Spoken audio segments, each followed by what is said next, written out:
Hi, I'm Dr. Corinne Wickens, and in this video, I model and discuss the conceptual vocabulary instruction tool, list group label. Now, list group label can be used for a couple different things. It can be used to activate background knowledge, develop higher order thinking skills, critically demonstrate conceptual associations, hierarchies, and relationships. And in doing so, it demonstrates the key cognitive tasks of organizing, differentiating, categorizing. And while it can also activate background knowledge, it can also be used to assess student understanding of key concepts. So I have a few different examples. And the first example comes from chemistry, states of matter. So in this case, we have a set of terms that comes from the chapter on states of matter from a chemistry textbook, and just try to put them in as random order as possible. But the first step is to simply list. Okay. And then the next step is to group. And so I've done this through colored fonts. So then we can try to organize. And so all of those that seem to go together are in similar categories and similar colored font. And fluid seems to be a one that cuts crossed different groups. So then it is still in black. And so then we label and with gases, liquids, and solids. And the fact that fluid can either be a noun or fluid could be an adjective. So gases and liquids are typically both very fluid. Now, what's important to think about this is that oftentimes students will likely want to start labeling before they finish grouping. And this can be a challenge because it can then predetermine an answer and a grouping rather than trying to leave it open. So and to develop higher critical or thinking, it's like if we can group and then come up with a label. And so sometimes those are almost simultaneous based on students' background and knowledge and understanding. But there's the reason for grouping before labeling is so that students can that particular other possibilities might not be precluded otherwise. All right, so the next example comes from a World War I unit in social studies. And we have, again, so in this case, we have phrases and ideas rather than necessarily just general terms. So, and this one comes from United History textbook. So similarly, use different colored fonts, but we have it's like only a couple of them that are in purple to help articulate these different ideas. Again, so we want to group first so that we can organize our ideas. And some cases, the groups may be set, and there may be only right answers to what is appropriately grouped. Like when we go back to the chemistry, when we have our states of matter, that gases and liquids, and solids, there is only, they have to be, we have relatively easily compressed, relatively incompressible, and incompressible. Those are very distinct. And so there's right answers to those cases. Sometimes there may not be. And sometimes they might go into multiple groups. So that's again why it's important to help try to refine one's groups and organize, in different ways and play with those groups before coming up with the labels. So in this case, we have nationalism, militarism, alliances, and assassinations that led to the ultimatum of Serbia. So this last example here comes from physical education and health that deals with human body systems. So we have this list of vertebrae, extensors, bronchi, etc. And then it's broken up by the skeletal, muscular, and respiratory. Now this is significant because students might use the word bones instead of skeletal. or breathing instead of respiratory. So depending on students' ability levels, you may want to, as part of the assessment, determine on the level of vocabulary and the level of precision. So if you have English language learners or low level students, then bones might be sufficient. But if we're dealing with systems, the systems aren't bones. The system is a skeletal system. And when we're dealing with breathing, it's the respiratory system. So as trying to understand the different body systems, you need the proper vocabulary and that precision. Another important consideration, though, that deals with whether you want to activate background knowledge or use it for assessment is if it's student-generated list or teacher-generated list. So student-generated is great for activating background knowledge so that they are producing the ideas and they are producing the list. And so that allows for a enhanced student engagement and ownership. But the list can be as narrow or extensive as the student background allows. And essentially a student-generated list and then grouping and labeling, it would essentially be an extension of a word web. So a word web has no organization. A list group label does. So that's part of where we then start breaking apart. We can start with the ideas of brainstorming in a word web or a concept map, semantic map, spider web, all of those terms is similar with a student-generated listing. But there is, word webs typically don't have as much organization as we allude to with a list group label and then a concept map. Teacher generated, however, or teacher generated and or curriculum generated, use those interchangeably, is where we have specific terms that we need the students to know or expected to know. And so this becomes a really powerful assessment tool. And I have used list group label and then corresponding concept maps with, from elementary to graduate level students in engineering. Because, so obviously the vocabulary would be very different, but the major conceptual tools are the same, but the vocabulary creates the level of intensity and difficulty. And so the list group label and a concept map end up being for a master's in engineering class was one of their formative and cumulative assessments and prior to a major exam they were then in these groups working and defining this vocabulary they had been dealing with all semester. So pretty heavy duty critical thinking going on. So that's one of the nice things. The other part of the challenge, though, is list group label does take more time.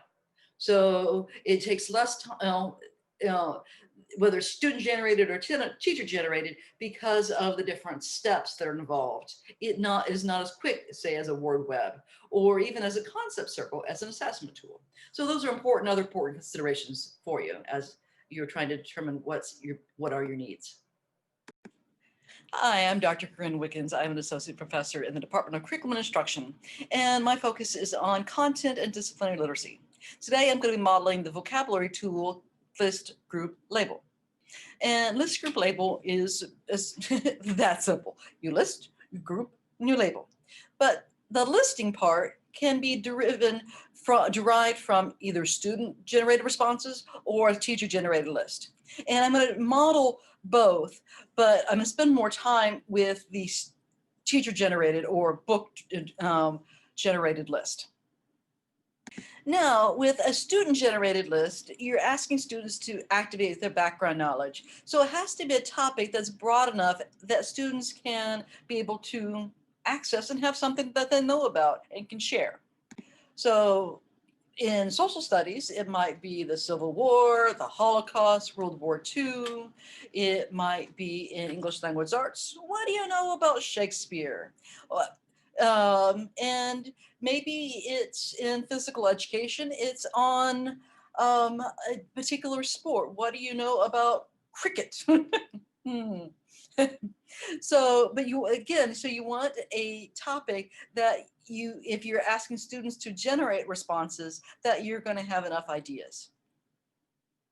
So in this example, I'm pulling from social studies on the topic of World War II, because a lot of students have at least some general ideas. And so based on which, particularly there's been a lot of more movies that have been come out. So they may have knowledge from movies or from other classes from previous years. So it's a pretty safe one to begin to deal with. So all of these are coming from, again, you have to presume that these are examples that students might give, and they should be calling out lots more, but trying to limit the number. All right. Sure you can see. So I have 3 rows of 6 key ideas across: Holocaust, Anne Frank, Jews, genocide, Japanese internment camps, Enigma, Hitler, Allies, Axis, Germany, bombing of Pearl Harbor, Hiroshima and Nagasaki, Japan, D-Day, Churchill, Rosie the Riveter, Spies and Espionage, and FDR, or Franklin Delano Roosevelt. Now, so these would be, the idea is that, again, these are different words and ideas that are been, students have activated their background knowledge and brainstormed, and we have collectively put on the board. So now we have our student generated list. So the next thing we need to do is then group. And I apologize that the colors don't quite come out through well, but what we're trying to do is then we have our list, and now we're trying to group them by similarities. So if you recall, in concept circles, they were already grouped, and then we just figured out what was the overarching concept, or then what was not alike, and then adding similar. So the same idea is now we're grouping and categorizing and organizing. So I have Holocaust, Anne Frank, Jews, and genocide is all going together. And those are on a light green. I have Hitler, Axis, Germany, Japan, dealing with all of the Axis powers as together. Allies, I have allies, Churchill, FDR. And then in brown, dealing with stuff that was going on here at home in the United States, Japanese internment camps on one side, and then we have Rosie the Riveter, who, women's integration in the workplace and factories. And then kind of maybe slightly differently is then I have bombing of Pearl Harbor, Hiroshima, Nagasaki, and D-Day, all of the 3 different invasions or bombings that led us into the war or helped end a part of it. So we got involved in the World War II as a result of Pearl Harbor by Japan, but we ended that part of the war through Hiroshima and Nagasaki. Prior to that was the invasion of Normandy and D-Day, so where that led to the liberation of most of Europe through D-Day. But you also notice that I have a couple of others that don't quite go together. Enigma as being the code breaking that the Germans had, and our goal was that was particularly led by the Britons to break the code by the Germans, and the Enigma machine to help do that. And Spies and Espionage to help break down, provide additional resistance, and through underground individuals. So we had the upfront war, then we had the behind the scenes wars that was going on. So I guess that would be, I guess I have one more color. So if I would do that, these might be Spies and Espionage, and Enigma would be some of the behind the scenes efforts that are not like Rosie the Riveter, where women are helping to build and put together the machines and the screws, in the factories. But really, we have a frontline war, and then we have the underground or backdoor war. And so, but when you look at these, you may come up with different organizations and groupings, and that is quite acceptable. But then you need to have meaning the students, would have to be able to articulate why you organize them in particular ways. So when we have a student-generated list, there is not necessarily right or wrong answer to the organization, as long as students can clearly and reasonably articulate why. So it's that critical thinking that really matters. And how did they come to think about these different ways rather than what the actual groupings are. So then the final would be the list. So now I have taken our list and our groupings and then labeled them. Holocaust, Allies, Axis, battles and bombings. So this one you notice is, so these words have been part of our list, but they actually served as overarching categories. So I turned them into labels. But battles and bombings was not part of our list, but encompasses Pearl Harbor, D-Day, Hiroshima, Nagasaki. And then similarly, Rosie the Riveter and Japanese internment camps fall under the label of at home. And then what I was describing as the secret war, Enigma machine and codes with spies and espionage. So now we have our label. So you can see is then how we've grouped them. But the last step will be then to create a concept map. And I will also then highlight between creating a cluster or spider map versus a hierarchical map. So we were just discussing a student-generated list. Now, but often what happens is that we have particular terms that students really need to know, whether it's based on standards, or whether it's based on our curriculum, whether it's based on our sense of what students need to know. And so in that case, a teacher-generated list makes a lot more sense. So this vocabulary comes back from the biology text, and so similar vocabulary that was used with the science on concept circles. So the chapter highlights all of the particular terms, and these is not the entire list, but this is 18 words from the chapter. Now we know it should be approximately 10 words per week, and given the fact that there are 3 sections, whether it's 1 section a week or etc., but this would be, it would be challenging. Students can, it's like teachers might want to get the entire chapter done, but again, 3 sections with lots of vocabulary. So I'm going off about 2 weeks, a week and a half. So in this vocabulary, these are already broken up by sections. So that makes it a little easier on students. So, but the question is if they could be able to then organize the vocabulary terms by the overarching concepts without their text. Okay, in this vocabulary, we have, now we have listed them, now we have grouped them. So we have all the ones that are in pink, deal with states with matter.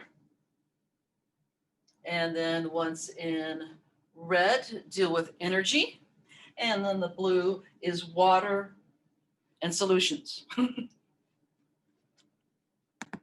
And then we group them by the particular categories. So list, group, label.